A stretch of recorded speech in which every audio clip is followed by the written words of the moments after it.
ओम शांति। प्रातः मुरली। ओम शांति। बाप दादा 26/8/2024। मीठे बच्चे, बड़ा बाबा तुम बड़े आदमियों को ज़्यादा मेहनत नहीं देते, सिर्फ 2 अक्षर याद करो, अल्फ और बे। प्रश्न है, रूहानी बाप का मुख्य कर्तव्य कौन सा है जिसमें ही बाप को मज़ा आता है? उत्तर, रूहानी बाप का मुख्य कर्तव्य है पतितों को पावन बनाना। बाप को पावन बनाने में ही बहुत मज़ा आता है। बाप आते ही हैं बच्चों की सद्गति करने, सबको सतो प्रधान बनाने, क्योंकि अब घर जाना है। सिर्फ एक पाठ पक्का करो, हम देह नहीं आत्मा हैं। इसी पाठ से बाप की याद रहेगी और पावन बनेंगे। ओम शांति। रूहानी बाप बैठ रूहानी बच्चों को समझाते हैं। बाप को भी मज़ा आता है तुम बच्चों को पवित्र बनाने में, इसलिए कहते हैं पतित पावन बाप को याद करो। सर्व का सद्गति दाता वह एक ही बाप है और कोई है नहीं। ये भी तुम अभी समझते हो कि अभी घर जाना है जरूर। पुरुषार्थ ज़्यादा करने के लिए बाप कहते हैं याद की यात्रा जरूरी है, याद से ही पावन बनेंगे। फिर है पढ़ाई। पहले अल्फ बाप को याद करो, पीछे ये बात आई जिसके लिए तुमको डायरेक्शन देते हैं। तुम जानते हो 84 जन्म कैसे लेते हैं। सतो प्रधान से तमो प्रधान बनते हैं, सीढ़ी नीचे उतरना होता है। अब फिर सतो प्रधान बनना है। सतयुग है पावन दुनिया, वहाँ एक भी पतित नहीं। सतयुग में ये बातें होती नहीं है। मूल बात है पावन बनने की। अभी तो पवित्र बनो, तभी नई दुनिया में आएंगे और राज्य करने के लायक बनेंगे। सबको पावन बनना ही है, वहाँ पतित होते ही नहीं हैं। जो अभी सतो प्रधान बनने का पुरुषार्थ करते हैं वही पावन दुनिया के मालिक बनेंगे। मूल बात ही एक है, बाप को याद करने से सतो प्रधान बनना है। बाप कोई ज़्यादा मेहनत नहीं देते हैं, सिर्फ कहते हैं अपने को आत्मा समझो। बार बार कहते हैं पहले ये पाठ पक्का करो, हम देह नहीं हम आत्मा है। बस बड़े आदमी जास्ती नहीं पढ़ते हैं, 2 अक्षर में ही सुना देते हैं। बड़े आदमी को तकलीफ नहीं दी जाती है। तुम जानते हो सतो प्रधान से तमो प्रधान बनने में कितने जन्म लगे हैं? 63 जन्म नहीं कहेंगे, 84 जन्म लगे हैं। ये तो निश्चय है ना, हम सतो प्रधान थे, स्वर्गवासी अर्थात सुखधाम के मालिक थे। सुखधाम था जिसको ही आदि सनातन देवी देवता धर्म कहा जाता है। थे वे भी मनुष्य, सिर्फ दैवी गुण वाले थे। इस समय है आसुरी गुण वाले मनुष्य। ये तो शास्त्रों में लिख दिया है कि असुरों और देवताओं की युद्ध लगी, तब देवताओं का राज स्थापन हुआ। ये तो बाप समझाते हैं कि तुम पहले असुर थे, बाप ने आकर ब्राह्मण बनाए, ब्राह्मण से देवता बनाने की युक्ति बताई है। बाकी असुरों और देवताओं की लड़ाई की तो बात ही नहीं है। देवताओं के लिए कहा जाता है अहिंसा परमो धर्म।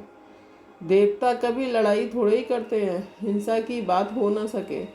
सतयुग में देवी राज्य में लड़ाई कहाँ से आई? सतयुग के देवता यहाँ आकर असुरों से लड़ेंगे या असुर वहाँ देवताओं के पास जाकर लड़ेंगे? हो नहीं सकता। ये है पुरानी दुनिया, वह है नई दुनिया, फिर लड़ाई कैसे हो सकती है? भक्ति मार्ग में तो मनुष्य जो सुनते हैं वह सत्य सत्य करते रहते हैं, कोई की बुद्धि नहीं चलती है, बिल्कुल ही पत्थर बुद्धि है। कलयुग में पत्थर बुद्धि, सतयुग में पारस बुद्धि होते हैं। राज ही है पारसनाथ का, यहाँ तो राज है नहीं। द्वापर के राजाएं भी अपवित्र थे, रतन जड़ित ताज था, लाइट का नहीं, अर्थात पवित्रता नहीं थी। वहाँ सब पवित्र थे। इसका मतलब ये नहीं कि लाइट कोई ऐसे ऊपर खड़ी रहती है, नहीं, चित्र में पवित्रता की निशानी लाइट दिखाई है। इस समय तुम भी पवित्र बनते हो, तुम्हारी लाइट कहाँ है ये तुम जानते हो। बाप से योग रख पवित्र बनते हैं, वहाँ विकार का नाम नहीं। विकारी रावण राज ही खत्म हो जाता है।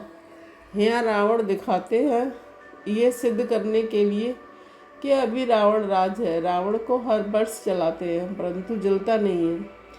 तुम उन पर विजय पाते हो, फिर ये रावण होगा ही नहीं। तुम हो अहिंसक, तुम्हारी विजय योग बल से होती है, याद की यात्रा से।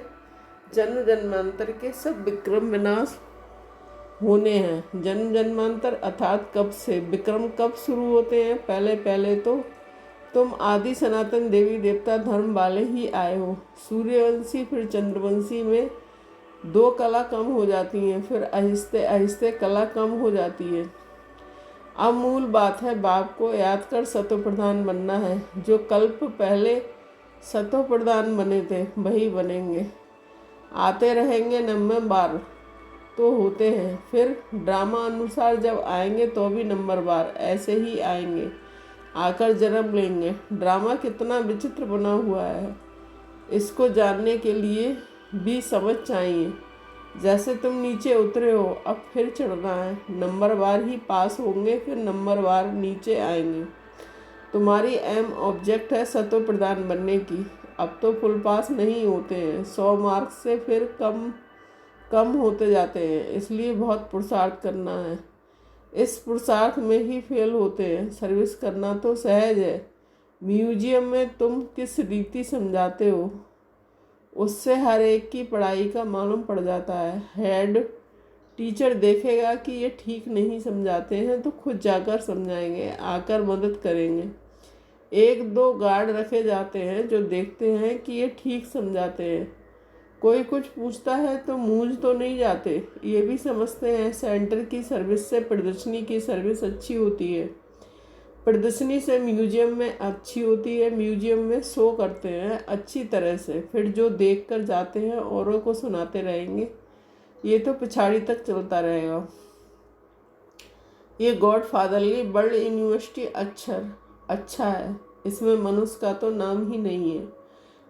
इनका उद्घाटन कौन करता है? बाप ने कहा तुम बड़े आदमी से उद्घाटन कराते हो तो बड़े का नाम सुनकर बहुत आते हैं, एक के पिछाड़ी ढेर आ जाएंगे। इसलिए बाबा ने दिल्ली में लिखा है कि बड़े बड़े आदमियों की जो ओपिनियन है वह छपाओ, तो मनुष्य देखकर कहेंगे कि इनके पास इतने बड़े बड़े आदमी आते हैं, ये तो बहुत अच्छा ओपिनियन है, तो ये छापना अच्छा है। इसमें और तो कोई जादू आदि की बात नहीं, इसलिए बाबा लिखते रहते हैं ओपिनियन का किताब बनना चाहिए, यहाँ भी बांटना चाहिए। गाया जाता है झूठी काया झूठी माया, इसमें सब आ जाते हैं। बहुत हैं जो कहते हैं रावण राज राक्षस राज है। पहले तो जिनका राज है उनको ख्याल आना चाहिए। पहले है हम पतितों को पावन बनाओ, तो पतित पने में सब कुछ आ गया।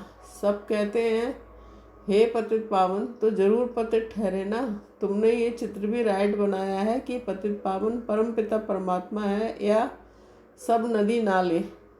अमृतसर में भी तालाब है, पानी सारा मैला हो जाता है, उसको वो लोग अमृत का तालाब समझते हैं।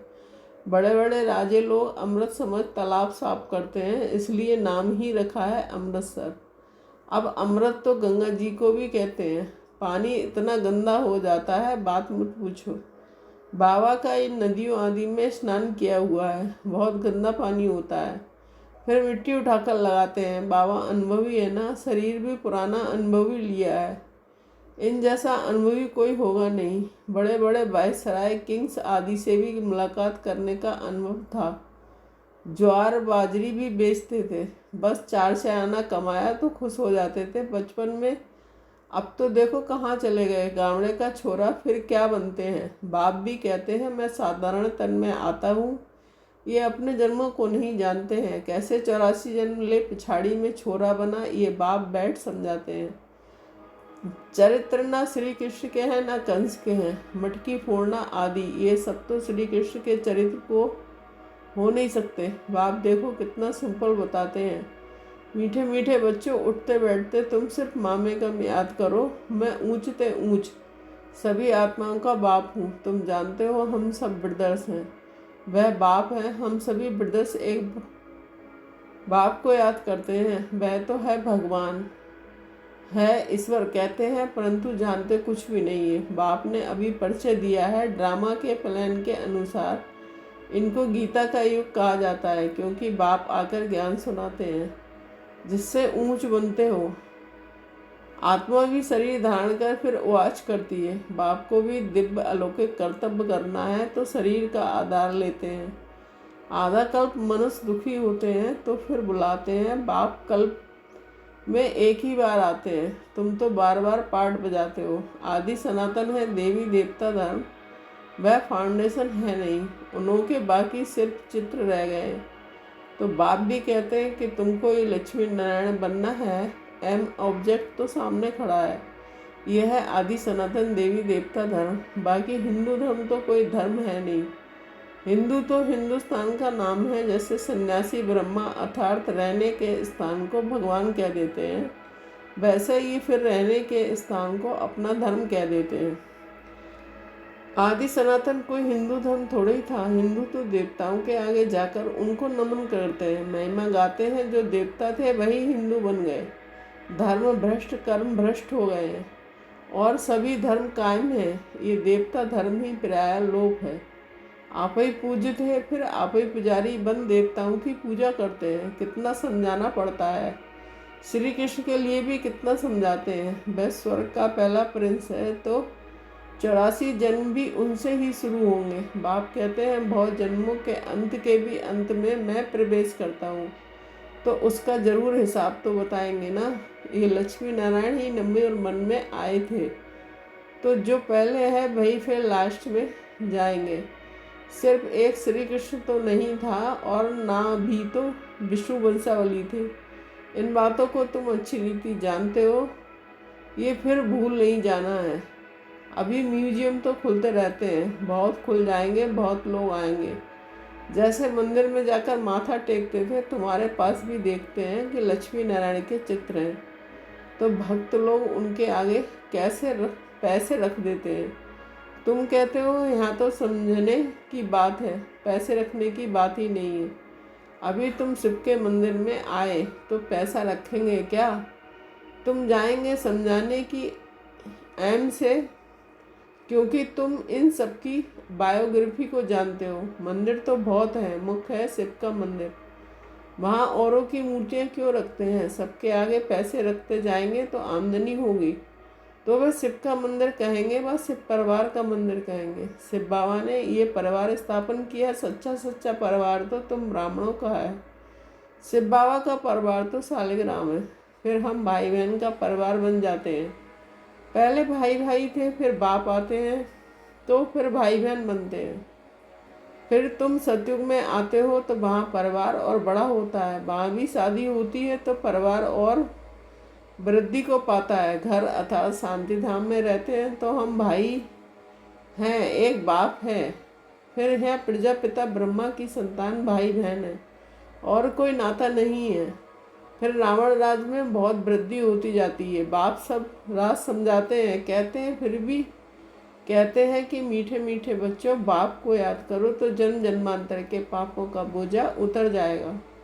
पढ़ाई से पाप नहीं कटेंगे, बाप की याद ही मुख्य है। अच्छा, मीठे मीठे शकीलदे बच्चों के प्रथमात पिता बाप दादा का याद प्यार गुड मॉर्निंग।